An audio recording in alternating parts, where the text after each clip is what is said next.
ఏదైనా కూలగొట్టేయడం చెడగొట్టేయడం చాలా తేలిక. ఒక పండగ చూస్తామంటే ఏం మాట్లాడాలనుకుంటామంటే ఓ పిడికిడు గింజలు పండించడం చాలా కష్టమైన పని. అదే పిడికిడికి ఒక చేతికి వచ్చిన పంటని నేల రాసేయడం చాలా తేలిక. ఒక అలయన్స్ని నిర్మించడం చాలా కష్టం. అందరినీ ఏకతాటి పైన తీసుకురావడం చాలా కష్టం. కేంద్ర నాయకత్వం దగ్గర నుంచి రాష్ట్ర నాయకత్వం ఎంత కష్టపడి పట్టుకెళ్తుంటే దాన్ని చెడగొట్టడం చాలా తేలిక, చాలా తేలిక.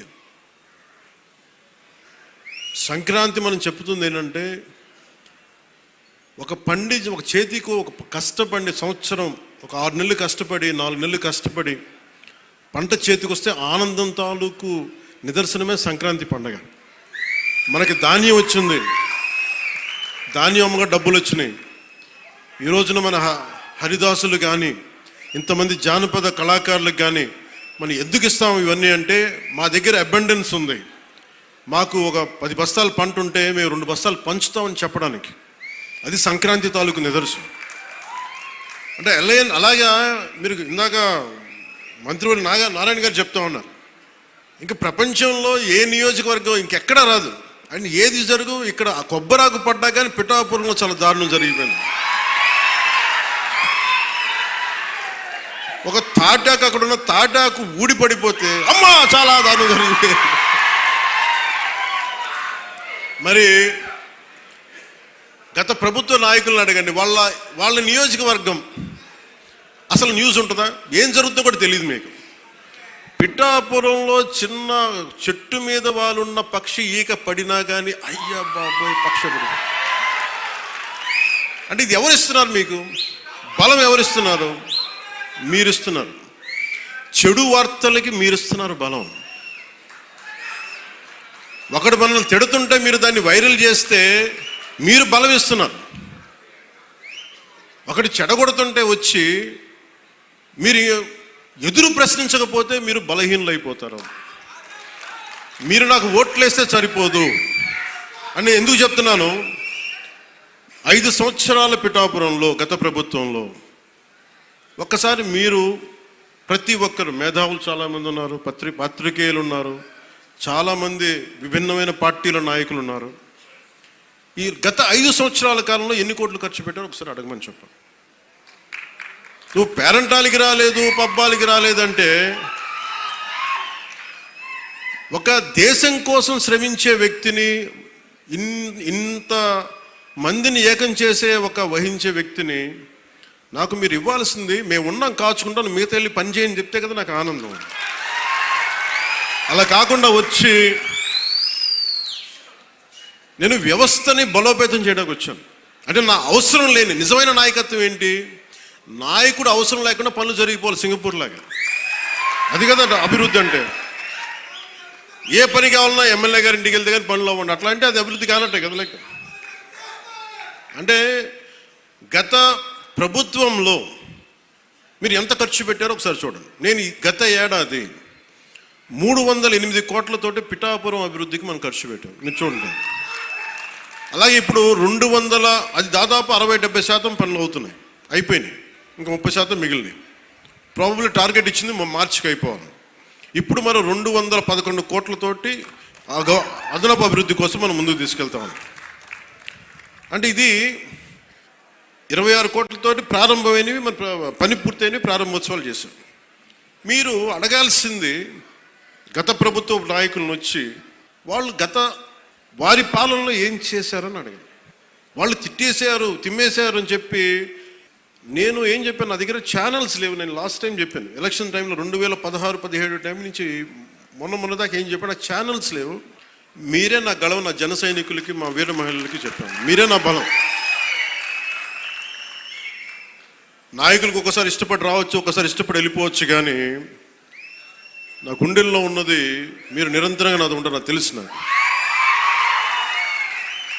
ఇది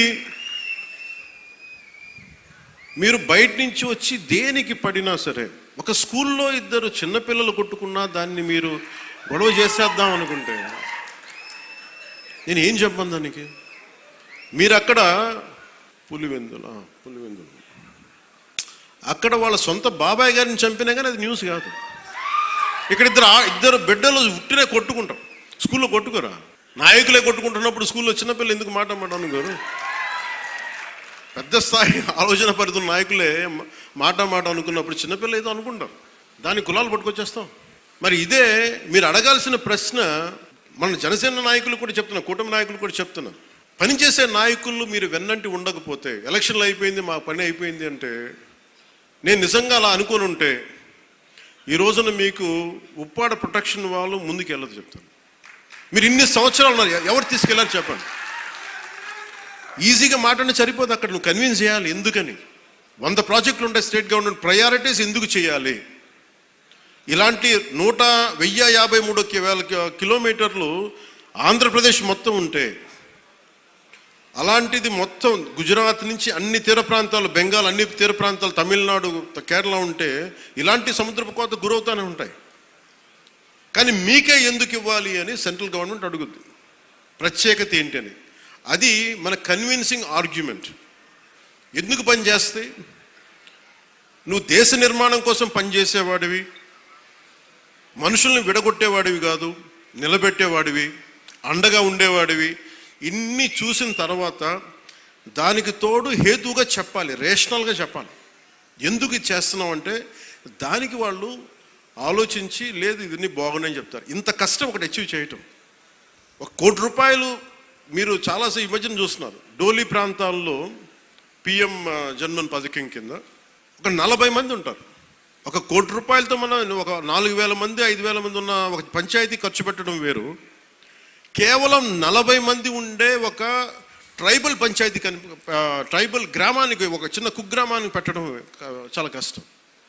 దానికించి ప్రత్యేకించి మన జేబులో డబ్బులు ఇట్లా కేంద్రం తాలూకు పాలసీ ఉంది, పథకం ఉంది, దానిని పెద్ద మనసుతో ఖర్చు పెట్టాలంతే. నేను చేస్తుంది అదే, కుంచుకుపోవట్లా, పెద్ద మనసుతో చేస్తున్నాం. అందువల్ల డోలీ మోతలు అంటే మనకు కనీసం కరెంటు ఉంది. కరెంటు లేని గ్రామం ఒకటి అలలాడుతుంటే ఒక్క మాట మన జన సైనికులు కానీ మనం పంపిస్తే ఆ గ్రామానికి కరెంట్ వచ్చింది 70 ఇన్ని సంవత్సరాలు.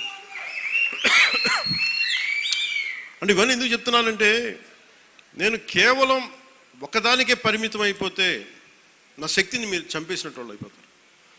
నాలాంటి వాడు మీకు ఎంత బలం ఇస్తే, బయట ప్రాంతాల నుంచి వచ్చి అసలు నన్ను ఏం చేశారు లాస్ట్ టైం, మా జిల్లాల్లోకి వస్తే, మా ప్రాంతాల్లోకి వస్తే మేము అడుగు పెట్టాం, మా నియోజకవర్గాల్లోకి వస్తే చాలా నాకు చెప్పి వాళ్ళు మటుకు నేను ఎంచుకున్న నియోజకవర్గానికి వచ్చి మొత్తం వ్యతిరేకంగా చేశారు. వాళ్ళ ఏరియాలోకి వెళ్ళకూడదట, వాళ్ళ నియోజకవర్గాల్లోకి వెళ్ళకూడదు, కానీ మనం పనిచేస్తున్న నియోజకవర్గాలకు వచ్చి ఏదైనా కలగచ్చు. అంటే వాళ్ళకి అర్థం కాదు ఏంటంటే, నేను సన్నగా కనిపిస్తానో మెత్తగా కనిపిస్తానో నాకు తెలియదు, కానీ నా గట్టిదనం వాళ్ళకి తెలియదు. అంటే మీరు మొండి పట్టు పడితే, మీరు గొడవ పెట్టుకోవాలనుకుంటే నేను సంసిద్ధంగా ఉన్నాను, ఎప్పుడైనా గొడవ పెట్టుకున్నాను. దానికి నా దగ్గర కొదవ లేదు, ఆ శక్తి కొదవ లేదు. కానీ ఏంటంటే యుద్ధం ఎందుకు భరిస్తాడు? ఎవడన్నా తిడతా ఉంటే బలం ఉన్నోడు భరిస్తాడు, బలహీనుడే ఎదురు తిరుగుతాడు. నేను ఎప్పుడన్నా సరే నా వ్యక్తిగతంగా నేను ఎప్పుడు గొడవ పెట్టుకోను. వ్యవస్థ కోసం ఇబ్బందులు అయినప్పుడు నాకేంటి, గత ప్రభుత్వం అద్భుతంగా పనిచేస్తే నాకు ఎందుకు అవసరం ఏముంది? అసలు పాలిటిక్స్ రావాల్సిన అవసరమే లేదు. ఉదాహరణకి నల్గొండ లాంటి ప్రాంతంలో ఫ్లోరోసిస్తో బాధపడుతూ ఉంటే కృష్ణానది నీళ్ళు హైదరాబాద్ దాకా వెళ్తున్నాయి, కానీ ఆ దారి వెంబడి వస్తున్న నల్గొండలో నీళ్ళు చాలా సంవత్సరాలు లేవు, ఈ మధ్యన వచ్చినాయి. అక్కడ మనుషులు ఈ మన ఫ్లోరోసిస్ తోటి చిన్న బిడ్డలు వంగిపోయి మంచానికి ఉంటే అది బాధ కలుగుతుంది. ప్రభుత్వాలు ఏం చేయట్లేదు. అలాంటి అనేకమైన సంఘటనలు కోకొల్లలుగా జరిగితే అది నాకు బాధ్యతని పెంచి రాజకీయాల్లో మనం ఏదైనా చేద్దాం, ప్రయత్నం చేద్దాం. ఓడిపోవచ్చు గెలవచ్చు, కానీ ప్రయత్నమే చేయకపోతే తప్పు కదా.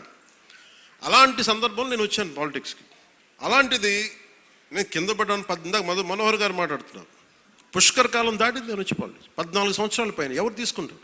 నాకు రాజకీయాలు, నాకు డబ్బు సంపాదనకి, నాకు డబ్బు సంపాదన, నేను బిగ్ యాక్టర్, నేను నెంబర్ 1 యాక్టర్ని కాదేమో, కానీ నా స్థాయిలో నేను బాగా డబ్బులు సంపాదించగలిగే యాక్టర్. ఓడిపోయినా కానీ, సినిమా ఫ్లాప్ అయినా కానీ డబ్బులు చేసుకునే కెపాసిటీ ఉంది నా సినిమాలకి. అది మీ అందరి అభిమానం, ప్రేమ వల్ల.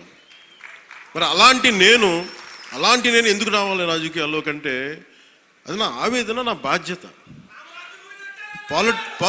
పాలిటిక్స్ నా బాధ్యత.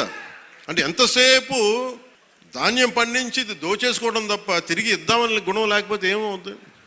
అందుకని నేను ఏం నమ్ముతానంటే ఎంతో కొంత తిరిగి ఇవ్వాలి సమాజానికి. ఆ ప్రిన్సిపల్ నన్ను తీసుకొచ్చింది.